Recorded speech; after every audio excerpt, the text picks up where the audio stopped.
Hello my dear friend, मैं Prince आपका अपने YouTube channel study made smart पे स्वागत करता हूं।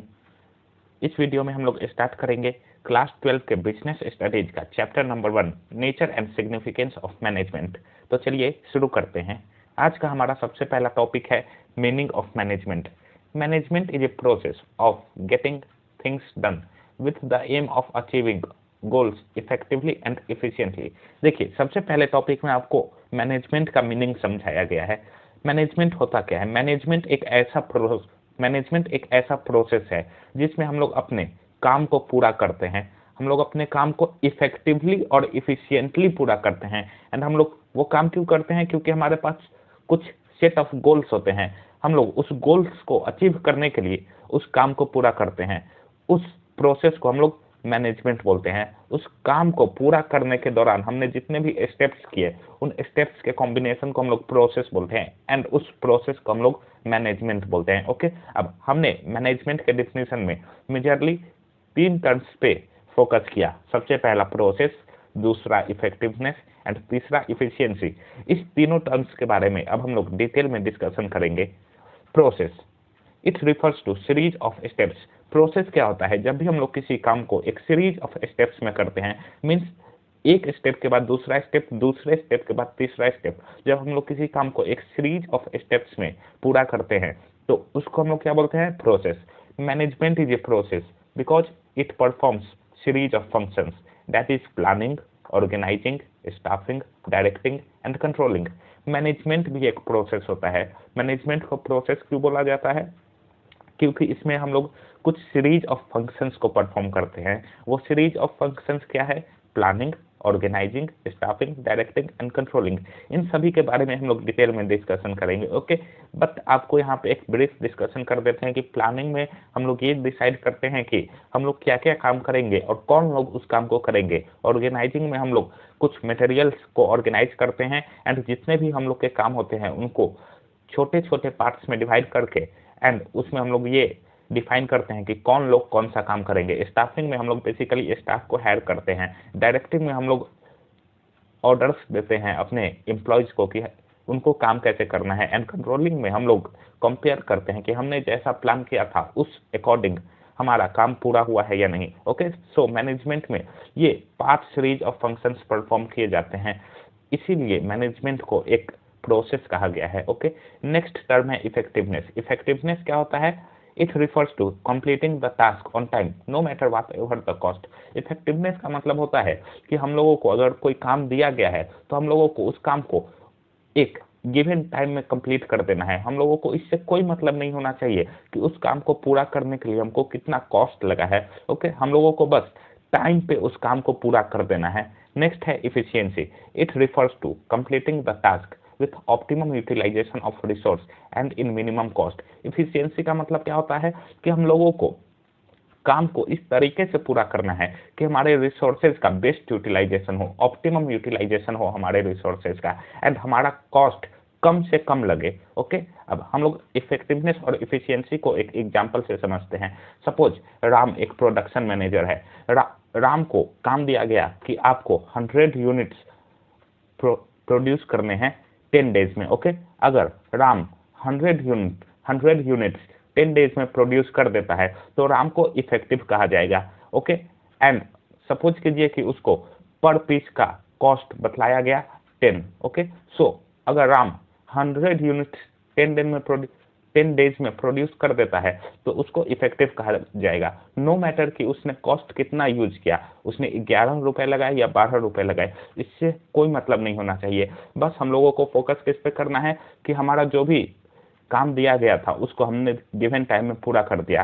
सेम वही काम राम को दिया गया। ओके, आपको 100 पीसेस प्रोड्यूस करने हैं, आपको 10 डेज दिए गए हैं, एंड अगर राम ने उसको 8 रुपीज पर पीस के कॉस्ट पे प्रोड्यूस किया तो राम को यहाँ इफेक्टिव इफिशियंट कहा जाएगा। ओके, सो इफिशियंसी में हम लोग बेसिकली कॉस्ट पे फोकस करते हैं एंड इफेक्टिवनेस में हम लोग बेसिकली टाइम पे फोकस करते हैं कि हम लोगों को गिवन टाइम में अपने टास्क को कंप्लीट कर लेना है। ओके, इफेक्टिवनेस और इफिशियंसी को और भी अच्छे से समझने के लिए हमारे पास डिफरेंस है इफेक्टिवनेस और इफिशियंसी के बारे में। चलिए हम लोग उन डिफरेंसेस को देखते हैं। सबसे पहला है मीनिंग। इफेक्टिवनेस का मीनिंग क्या होता है? It refers to completing the task on time no matter whatever the cost. Effectiveness में बेसिकली हम लोग टाइम पे फोकस करते हैं कि हम लोगों का जितना भी टास्क है हम लोग उसको गिवन टाइम में कंप्लीट कर ले। हम लोगों को इफेक्टिवनेस के दौरान इससे कोई फर्क नहीं पड़ना चाहिए कि हमारा कॉस्ट क्या आ रहा है। ओके, इफिशियंसी का मीनिंग क्या होता है? It refers to completing the task with minimum cost and optimum utilization of resources. Okay, efficiency में हम लोग बेसिकली अपने कॉस्ट पे फोकस करते हैं, हमारा कॉस्ट मिनिमम होना चाहिए एंड हमारे रिसोर्सेज का ऑप्टिमम यूटिलाइजेशन होना चाहिए। Optimum utilization means best utilization हमारे रिसोर्सेज का होना चाहिए, हमारा रिसोर्स वेस्ट नहीं होना चाहिए। नाउ ऑब्जेक्टिव में हम लोग क्या देखते हैं? इफेक्टिवनेस में हमारा मेन ऑब्जेक्टिव होता है कि हमारा जो भी एंड रिजल्ट है हम लोग उसको अचीव कर ले। अगर हमको 100 यूनिट्स प्रोड्यूस करने के लिए बोला गया है तो हम लोग 100 यूनिट्स को प्रोड्यूस कर दे। ओके, एंड इफिशियंसी में हमारा मेन ऑब्जेक्टिव होता है कि हम लोग कॉस्ट बेनिफिट एनालिसिस करें। कॉस्ट बेनिफिट एनालिसिस क्या होता है?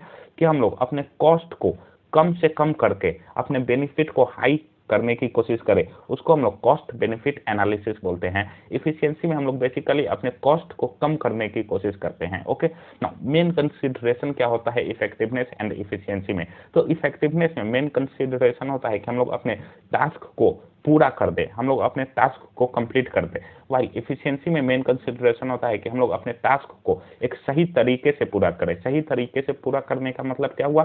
कि हम लोग अपने टास्क को कम से कम रिसोर्स यूज करके पूरा करें, जिससे कि हमारा कॉस्ट कम से कम आए। ओके, आई होप आपको इफेक्टिवनेस एंड इफिशियंसी का बीच का डिफरेंस क्लियर होगा। नाउ नेक्स्ट हम लोगों का है relationship between effectiveness and efficiency. Effectiveness and efficiency are equally important, as being effective means completing the task, but it is not enough just to complete the task, but it must be done correctly without any wastage of resources. हम लोगों को relationship में बतलाया गया है कि effectiveness and efficiency दोनों हम लोगों के लिए इक्वली इंपॉर्टेंट है। हम लोगों को सिर्फ इफेक्टिव नहीं होना है जिससे कि हमारा काम पूरा हो जाए, हम लोगों को इफिशियंट भी होना है जिससे कि हमारे रिसोर्सेज का कम से कम वेस्टेज हो। अब इफेक्टिवनेस और इफिशियंसी इक्वली इंपॉर्टेंट है, इसको समझने के लिए हमारे पास दो एग्जांपल्स है। सबसे पहला एग्जांपल है Tata steel. Steel manufacturing company concentrates on producing goods with minimum cost, that is efficiently. Consequently, the amount of production declined. That's why the goods do not reach the market and competitor enters the market. देखिए, first example में आपको बतलाया गया है कि Tata steel एक steel manufacturing company है, वो स्टील बनाती है, लेकिन स्टील बनाने के दौरान उसने कॉस्ट पे फोकस किया एंड उसने अपने कॉस्ट को कम से कम रखने की कोशिश की। दैट मीन्स उसने इफिशियंसी पे फोकस किया। ओके, जिसके कारण क्या हुआ? कॉस्ट कम करने के कारण उसका प्रोडक्शन भी कम हो गया एंड प्रोडक्शन कम हुआ, इसके कारण उसका जो प्रोडक्ट है वो मार्केट में पहुंच नहीं पाया एंड एज उसका प्रोडक्ट मार्केट में नहीं पहुंच पाया, कॉम्पिटिटर्स ने मार्केट में एंट्री किया एंड टाटा स्टील को नुकसान उठाना पड़ा। ओके, सो हम लोगों को इस एग्जांपल में बतलाया गया है कि हम लोगों को सिर्फ इफिशियंसी पे फोकस नहीं करना है। ओके, नाउ नेक्स्ट एग्जांपल है Tata steel. Steel manufacturing company concentrate on producing goods on large scale in the given period of time, that is effectively. Consequently, the cost of production increased. This led to entry of competitor in the market. Second example में आपको क्या बतलाया गया है कि Tata steel ने अपने amount of production को बढ़ाने की कोशिश की, जिसके कारण कि उसका कॉस्ट ज्यादा आ गया। इस केस में क्या हुआ कि टाटा स्टील इफेक्टिव तो है, मीन्स उसने अपने गिवन टाइम में अपने objective that is amount of production को बढ़ाने के लिए काम तो किया, लेकिन वो इफिशियंट नहीं हो पाया, उसने अपने कॉस्ट को कम नहीं कर पाया, जिसके कारण कि क्या हो गया? उसके प्रोडक्ट का प्राइस बढ़ गया, जिसके कारण कि कॉम्पिटिटर ने मार्केट में एंट्री कर लिया। ओके, सो इन दोनों केस स्टडी से हमको पता चला कि हम लोगों को सिर्फ इफेक्टिवनेस या सिर्फ इफिशियंसी पे फोकस करने की जरूरत नहीं है, हम लोगों को दोनों को एक साथ लेके चलने की जरूरत है। हम लोगों को इफेक्टिव भी होना है एंड हम लोग को इफिशियंट भी होना है। Okay, so effectiveness and efficiency are equally important. I hope आपको relationship between effectiveness and efficiency clear होगा। नाउ नेक्स्ट हम लोग का टॉपिक है कैरेक्टरिस्टिक्स ऑफ मैनेजमेंट। इस टॉपिक में हम लोग बेसिकली मैनेजमेंट के क्या फीचर्स होते हैं उनके बारे में डिस्कशन करेंगे। तो चलिए शुरू करते हैं। सबसे पहला है management is a goal oriented process. Organization has set of goals which are the basic reason for its existence. देखिए, किसी भी ऑर्गेनाइजेशन का सेटअप क्यों होता है? क्योंकि उनको कुछ गोल्स अचीव करने होते हैं। एक कंपनी का गोल क्या होता है? क्या उससे प्रॉफिट ज्यादा से ज्यादा करना है। एक एनजीओ का गोल क्या हो सकता है? कि उसे पुअर चिल्ड्रंस को एजुकेट करना है। सो हर एक ऑर्गेनाइजेशन के पास कुछ अपने ऑर्गेनाइजेशनल गोल्स होते हैं। मैनेजमेंट क्या करता है? उन ऑर्गेनाइजेशनल गोल्स को अचीव करने के लिए काम करता है। सो मैनेजमेंट एक गोल को अचीव करने के लिए काम करता है। Hence management is a goal oriented process. Management unites the efforts of different individuals in the organization towards achieving common goals। Management बहुत सारे लोगों के एफर्ट्स को यूनाइट करता है, एक ओर में धकेलता है, जिसके कारण कि क्या होता है? ऑर्गेनाइजेशनल के जो भी गोल्स होते हैं वो अचीव हो जाते हैं। ओके, आई होप आपको मैनेजमेंट गोल ओरिएंटेड प्रोसेस क्यों है वो क्लियर होगा, क्योंकि मैनेजमेंट एक गोल को अचीव करने के लिए काम करता है। Okay, now next, management is pervasive. Pervasive का मतलब क्या होता है? Required everywhere. सो मैनेजमेंट भी हर जगह रिक्वायर्ड होता है, चाहे वो छोटा ऑर्गेनाइजेशन हो या फिर वो बड़ा ऑर्गेनाइजेशन हो, चाहे वो ट्रेडिंग कंपनी हो या फिर वो प्रोडक्शन कंपनी हो, मैनेजमेंट हर जगह रिक्वायर्ड होता है। Managerial activity are performed in all types of organization and in each department of organization and at all levels। देखिए, मैनेजमेंट हर टाइप के ऑर्गेनाइजेशन में चाहिए होते हैं, चाहे वो छोटा ऑर्गेनाइजेशन हो चाहे वो बड़ा ऑर्गेनाइजेशन हो। साथ ही साथ एक ऑर्गेनाइजेशन में जितने भी डिपार्टमेंट्स होते हैं, like production department, sales department, purchase department, उन सभी को भी मैनेजमेंट की जरूरत होती है, उन सभी को भी मैनेजमेंट के कॉन्सेप्ट्स की जरूरत होती है। आई होप आपको मैनेजमेंट परवेसिव क्यों है वो क्लियर होगा, क्योंकि मैनेजमेंट हर जगह रिक्वायर्ड है, चाहे वो छोटा ऑर्गेनाइजेशन हो चाहे वो बड़ा ऑर्गेनाइजेशन हो, चाहे वो प्रोडक्शन डिपार्टमेंट हो या फिर वो सेल्स डिपार्टमेंट हो, चाहे वो टॉप लेवल पे हो या फिर वो लोअर लेवल पे हो। टॉप लेवल, लोअर लेवल क्या होता है आपको आगे पढ़ाया जाएगा। Okay, next, concept of management is used in the whole world but how the different countries और cultures implement them may be different. देखिए, कॉन्सेप्ट ऑफ मैनेजमेंट जितने भी होते हैं, जैसे कि हम लोगों को काम को छोटे छोटे पार्ट्स में डिवाइड कर देना चाहिए। कॉन्सेप्ट ऑफ मैनेजमेंट पूरे वर्ल्ड में यूज किए जाते हैं। वो किस तरीके से यूज किए जाएंगे वो हो सकता है कि डिफरेंट कंट्रीज में या फिर डिफरेंट कल्चर्स के अकॉर्डिंग वो थोड़े से अलग हो सकते हैं, लेकिन जो भी कॉन्सेप्ट ऑफ मैनेजमेंट है वो हर जगह यूज किए जाते हैं, इसलिए भी मैनेजमेंट को एक परवेसिव फंक्शन बोला गया है। ओके, नाउ नेक्स्ट फीचर है मैनेजमेंट का, management is a multi dimensional process. Management किसी एक फंक्शन को नहीं कहा जाता है कि जिसमें हम लोग कोई एक काम करते हैं। Management does not mean a single activity. Management में कोई सिंगल एक्टिविटी नहीं आता है, बल्कि मैनेजमेंट में मेजरली 3 एक्टिविटी आते हैं। वो 3 एक्टिविटी क्या है? Management of work, management of people and management of operations. इन तीनों के बारे में डिटेल में हम लोग डिस्कशन करते हैं। सबसे पहला है management of work. Management of work समझने के लिए हमको सबसे पहला समझना होगा कि वर्क क्या होता है। Work refers to the task to be completed in the organization. एक ऑर्गेनाइजेशन में जितने भी काम करने होते हैं उन सारे कामों को क्या बोला जाता है? वर्क कहा जाता है। एक ऑर्गेनाइजेशन में क्या क्या काम करने हो सकते हैं? लाइक हम लोगों को सामान खरीद के लाना हो सकता है, दैट इज परचेज। हम लोगों को मैन्युफैक्चरिंग करना पड़ सकता है, दैट इज प्रोडक्शन। हम लोगों को सेल्स करना पड़ सकता है, that is sales. Okay, so management में जितने भी हम लोग को काम करने पड़ते हैं उसको वर्क कहा जाता है। Work is not static but it varies from organization to organization. आगे आपको बताया गया है कि वर्क जो है वो स्टैटिक नहीं है, मीन्स सारे ऑर्गेनाइजेशन में सेम वर्क होगा ऐसा जरूरी नहीं है। Organization to organization work vary कर सकता है। लाइक एक मैन्युफैक्चरिंग कंपनी में वर्क क्या हो सकता है कि आपको सामान खरीद के लाना है, आपको मैन्युफैक्चर करना है, आपको सेल्स करना है। जबकि एक एजुकेशनल ऑर्गेनाइजेशन में वर्क क्या हो सकता है कि आपको स्टूडेंट्स को टीच करना है, आपको उनको बुक्स प्रोवाइड करने हैं। ओके, एक हॉस्पिटल में वर्क क्या हो सकता है कि आपको पेशेंट्स को ट्रीट करना है, उनका देखभाल करना है। ओके, उनको मेडिसिन टाइमली देने हैं। Okay, so work organization to organization vary कर सकता है, okay, but management of work सारे ऑर्गेनाइजेशंस में रिक्वायर्ड होगा। Managerial activity focus on achieving task to be completed. Management क्या करता है, जितने भी टास्क हम लोगों को कंप्लीट करने होते हैं उनको कंप्लीट करवाता है पीपल के द्वारा, okay. Now management of people, people refers to the human resource of the organization. People का मतलब क्या होता है, जो भी ह्यूमंस ऑर्गेनाइजेशन में काम कर रहे होते हैं उनको पीपल कहा गया है। बेसिकली मैनेजमेंट ऑफ पीपल के दो डायमेंशन हो सकते हैं। सबसे पहला टेकिंग केयर ऑफ एम्प्लॉयज, हम लोगों को अपने एम्प्लॉयज का ख्याल रखना है, हम लोगों को उनको एक हेल्दी वर्किंग कंडीशन देना है, उनको एडिक्वेट सैलरी देना है, ये सारी चीजें मैनेजमेंट ऑफ पीपल में आ जाती हैं। सेकेंड है taking care of group of people like customers, suppliers. देखिए पीपल में हमारे कस्टमर्स भी आ सकते हैं, सप्लायर्स भी आ सकते हैं, जो कि आउटसाइड द ऑर्गेनाइजेशन होते हैं, ओके। सो हम लोगों को अपने कस्टमर्स को भी अपने सप्लायर्स को भी मैनेज करना होता है। हमारे कस्टमर्स के क्या फीडबैक है, उनसे हमको अपने ऑर्गेनाइजेशन में कुछ सुधार करने पड़ सकते हैं। हमारे सप्लायर्स क्या चाहते हैं हमसे, क्या वो टाइमली पेमेंट चाहते हैं या फिर वो चाहते हैं कि हम कैश में डील करें, ये सारी चीजें मैनेजमेंट ऑफ पीपल में आती है, ओके। आई होप आपको ये क्लियर होगा। नाउ नेक्स्ट है मैनेजमेंट ऑफ ऑपरेशंस।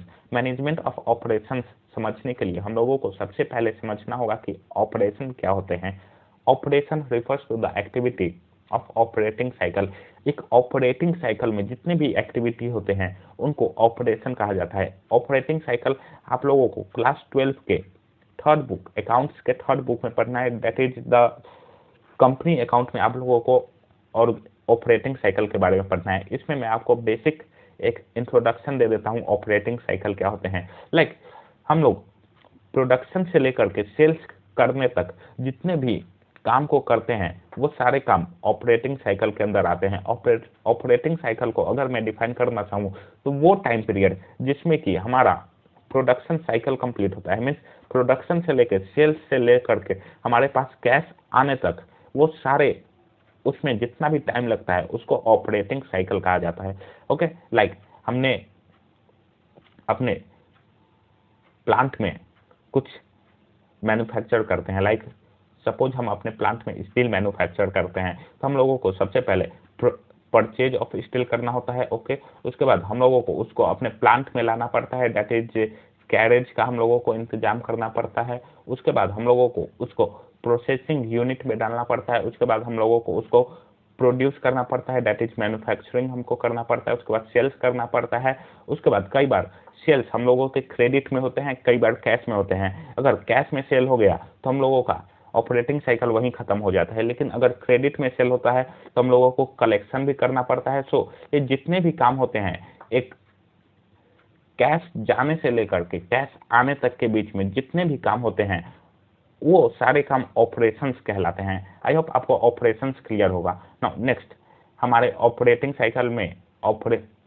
साइकिल में जितने भी एक्टिविटी होते हैं उनको ऑपरेशंस कहा जाता है। ऑपरेशंस में क्या क्या आ सकते हैं, purchase of raw material, selling of goods, collection from debtors, ये सारी चीजें ऑपरेशंस कहलाती है। Management of operations concentrates on mixing management of people with management of work. Management of operations basically concentrate कर देता है मैनेजमेंट ऑफ पीपल और management of work को। कैसे कंसंट्रेट कर देता है, मैनेजमेंट ऑफ ऑपरेशंस में हम लोग ये भी देखते हैं कि हमारे एम्प्लॉयज प्रॉपरली काम कर रहे हैं या नहीं, हमारे एम्प्लॉयज कहाँ से हायर होंगे, कौन सा एम्प्लॉय क्या काम करेगा, कौन परचेज करेगा, कौन सेल करेगा, हम लोग मैनेजमेंट ऑफ ऑपरेशंस में ये भी देखते हैं। So management of operations basically management of work as well as management of people को मिक्स करने का काम करता है, ओके। वो इन दोनों फंक्शंस को कॉन्सेंट्रेट कर देता है। Management of operations focus on deciding what work has to be done, how it has to be done and who will do it. Management of operations में हम लोग देखते हैं कि हम लोगों को क्या काम करना है, वो काम कैसे किया जाएगा, कौन सा प्रोडक्शन मेथड यूज किया जाएगा एंड उस काम को कौन सा एम्प्लॉय करेगा, कब करेगा, ये सारी चीजें हम लोग मैनेजमेंट ऑफ ऑपरेशंस में देखते हैं। आई होप आपको मैनेजमेंट मल्टी डायमेंशनल फंक्शन है ये आप लोगों को क्लियर होगा। मैनेजमेंट मल्टी डायमेंशनल फंक्शन क्यों है, क्योंकि इसमें तीन फंक्शंस आते हैं, इसमें तीन एक्टिविटी आती हैं। सबसे पहला management of work, then management of people and management of operations. Now हम लोगों का नेक्स्ट फीचर है management is a continuous process. Management continuous process है, क्यों? The process of management is a series of continuous function. हम लोग पहले भी देख चुके हैं कि मैनेजमेंट में 5 फंक्शंस किए जाते हैं, वो पांचों फंक्शन एक सीरीज में होते हैं एंड वो सारे साइमल्टेनियसली किए जाते हैं, means one after the another. Means अगर प्लानिंग खत्म होगा तो स्टाफिंग खत्म होगा तो डायरेक्टिंग। ये जरूरी नहीं है कि वो एक ही सीक्वेंस में हो, मीन्स प्लानिंग के बाद हमेशा ऑर्गेनाइजिंग ही हो, प्लानिंग के बाद डायरेक्टिंग भी कर सकता है कोई मैनेजर, बट वो साइमल्टेनियसली करेगा, एक के बाद दूसरा फंक्शन वो करते जाएगा, या फिर वो एक साथ 2-3 फंक्शन भी करता है, ओके, लेकिन वो हमेशा कोई ना कोई फंक्शन करते रहता है, ओके। सो मैनेजमेंट एक सीरीज ऑफ फंक्शन है कि हमेशा कोई ना कोई फंक्शन होते ही रहता है, इसलिए मैनेजमेंट को एक कंटिन्यूअस प्रोसेस बोला गया है, ओके। नाउ नेक्स्ट है हम लोगों का management is a group activity. Management को ग्रुप एक्टिविटी क्यों बोला गया है? देखिए, manage every member of organization has different purpose for joining the organization, but as a member of organization they work together towards fulfilling the common organizational goals. देखिए, जितने भी members एक ऑर्गेनाइजेशन में होते हैं वो सारे किसी ना किसी रीजन के वजह से ऑर्गेनाइजेशन में आए होते हैं। लाइक कोई सैलरी पाने के लिए ऑर्गेनाइजेशन में आता है, कोई अपना एक्सपीरियंस गेन करने के लिए ऑर्गेनाइजेशन में आता है, कोई कुछ काम सीखने के लिए ऑर्गेनाइजेशन में आता है। लेकिन वो सारे मेंबर्स, जितने भी मेंबर्स ऑर्गेनाइजेशन में होते हैं, वो एक साथ काम करते हैं, वो एक साथ काम करते हैं जिससे कि हमारा ऑर्गेनाइजेशनल गोल्स अचीव हो सके, ओके। सो जब वो लोग एक साथ काम करते हैं, इसी को हम लोग क्या बोलते हैं? Group activity. जब भी कोई कुछ इंडिविजुअल्स मिलके एक साथ काम करते हैं, उसको हम लोग ग्रुप एक्टिविटी बोलते हैं। ऑर्गेनाइजेशंस में भी डिफरेंट मेंबर्स ऑफ ऑर्गेनाइजेशन एक साथ मिलकर काम करते हैं, इसलिए हम लोग मैनेजमेंट को एक ग्रुप एक्टिविटी बोलते हैं, okay. Now when each individual perform his role effectively, then management function can be executed। Management तभी परफॉर्म किया जा सकता है जब सब लोग एक साथ मिलकर काम करें। अगर कोई चाहेगा कि मैं अकेला ही सब कुछ कर लूंगा तो ऐसा नहीं होता है। मैनेजमेंट हमेशा वी के बारे में बात करता है। Management always focus on we, not I. आप लोग इसको ध्यान में रखिएगा, ये आप लोगों के 1 मार्कर में आ सकता है। Management focus on we, not I, okay. Management unites the effort of each individual. Management हर एक इंडिविजुअल के एफर्ट को यूनाइट करता है जिससे कि हमारा ऑर्गेनाइजेशनल गोल अचीव हो सके, okay. Now next, management is A dynamic function. Dynamic का मतलब क्या होता है? चेंजिंग। मीन्स मैनेजमेंट एक ऐसा फंक्शन है जो हमेशा चेंज होते रहता है, समय के साथ उसको चेंज होना पड़ता है। जैसे आपको एक्सप्लेनेशन में क्या बतलाया गया है? Management has to make changes in the goals, objectives and other activity according to the changes taking place in the environment. जैसे जैसे हमारा बिजनेस इन्वायरमेंट चेंज होते रहता है, हमारा पॉलिटिकल इन्वायरमेंट, हमारा सोशल इन्वायरमेंट जैसे जैसे चेंज होते रहता है, उस तरीके से हम लोगों को मैनेजमेंट को चेंज करना पड़ता है। जैसे कि दिवाली में हम लोग कुछ ज़्यादा ही साड़ी, दीप, इन सब का प्रोडक्शन हम लोग ज़्यादा करते हैं क्योंकि उस समय दिवाली में ज़्यादा सेल होता है। वाइल होली में सूट, कलर्स, इन सब का ज़्यादा सेल होता है, तो उस समय हम लोग उसका प्रोडक्शन करते हैं। सो मैनेजमेंट टाइम के साथ चेंज होते रहता है। जैसे एक आपको एग्जांपल दिया गया है, McDonald's made major change in the menu to survive in the market. McDonald's दूसरे कंट्रीज में सिर्फ नॉनवेज पे ही फोकस करता था, लेकिन जब वो इंडिया में आया तो उसने देखा कि यहाँ पे लोग ज़्यादा वेज है, तो उसने इंडियन मार्केट में सर्वाइव करने के लिए अपना वेज बर्गर निकाला। सो ये भी एक एग्जाम्पल हो सकता है कि मैनेजमेंट डायनेमिक है, वो चेंज होते रहता है, वो place to place, time to time change होते रहता है, ओके। आई होप आपको क्लियर होगा कि मैनेजमेंट एक डायनेमिक फंक्शन है। नाउ नेक्स्ट है हम लोगों का मैनेजमेंट इज इंटेंजिबल। इंटेंजिबल का मतलब क्या होता है? That can not be seen physically. Management function can not be seen physically but its existence can be felt. Management को हम लोग आंखों से नहीं देख सकते हैं कि किसी जगह अच्छा मैनेजमेंट है या फिर बुरा मैनेजमेंट है। तो मैनेजमेंट को कैसे देखा जाता है? The presence of management in the organization is felt by seeing the orderliness and coordination in the organization। एक ऑर्गेनाइजेशन में कैसा मैनेजमेंट है, ये हम लोग उस ऑर्गेनाइजेशन के में कैसा ऑर्डर है, सब लोग सही से काम कर रहे हैं या नहीं, हर एक चीज़ एक प्रॉपर जगह पे है या नहीं, लाइक बॉस का केबिन एक जगह है या नहीं, लाइक जो कैश काउंटर है बैंक में वो एक जगह है या नहीं, इन सारी चीज़ों को हम लोग देखते हैं एंड इससे हम लोग अंदाज़ा लगाते हैं कि मैनेजमेंट अच्छा है या नहीं। हम लोग इससे भी अंदाज़ा लगाते हैं कि एम्प्लॉयज़ के बीच में कैसा कोऑर्डिनेशन है। अगर एम्प्लॉयज़ के बीच में अच्छा कोऑर्डिनेशन है तो इससे हम लोग जान सकते हैं कि मैनेजमेंट उस ऑर्गेनाइजेशन में बहुत अच्छे तरीके से परफॉर्म हो रहा है। आई होप आप लोगों को फीचर्स ऑफ मैनेजमेंट क्लियर होंगे। आज का वीडियो हम लोग यहीं ख़त्म करते हैं, यहीं रोकते हैं। नेक्स्ट वीडियो में हम लोग आगे के topics that is objectives and levels of management के बारे में डिस्कशन करेंगे।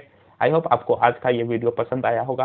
अगर आज का वीडियो आपको पसंद आया है तो वीडियो को लाइक करें और चैनल को सब्सक्राइब जरूर करें। Thank you.